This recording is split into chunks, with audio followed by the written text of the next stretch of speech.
காணொலியை பார்க்கும்போது வெள்ளப்பெருக்கில் இருக்கிற மக்களை கயிறு மூலமா வீரர்கள் காப்பாற்றுறாங்களோ அப்படின்னு தாங்க நானும் நினைச்சேன். ஆனா நுட்பமா இந்த வீடியோவை பார்த்த பிறகுதான் ஒரு உண்மை புரிஞ்சு. தினம் தினம் இந்த பிள்ளைகள் ஆற்றை கடந்துதான் பள்ளிக்கூடத்துக்கே போறாங்கிற உண்மைதாங்க. பாலம் இல்ல, பாதுகாப்பு இல்லை, ஆனா அந்த பிள்ளைகளின் மனதில் நம்பிக்கை இருக்கு. கனவு பெருசா இருக்கும் போது தடைகள் சின்னதாயிடும். அதனாலதான் நம்பிக்கையோட அந்த பிள்ளைகள் தினம் தினம் ஆற்றை கடந்து பள்ளிக்கூடத்துக்கு போறாங்க. கொலம்பியாவுல கைகாராங்கிற ஒரு மலைவாழ் பகுதியில் எடுக்கப்பட்ட வீடியோ தான் இந்த வீடியோ.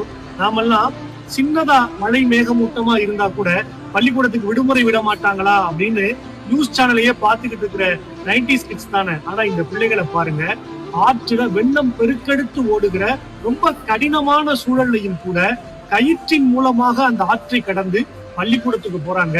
படிப்பின் மீது அவர்களுக்கு இருக்கிற விருப்பம், கற்ற கல்விதான் நம்மை காப்பாற்றும் என்கிற அந்த பிள்ளைகளின் தீர்க்கமான நம்பிக்கை. வாழ்க்கையில எவ்வளவு கடினமான சூழல் வந்தாலும் சரிங்க, கல்வியை மட்டும் ஒருபோதும் விட்டுறாதீங்க. படிப்பு மட்டும்தாங்க நம்ம உயர்த்தும். நன்றி.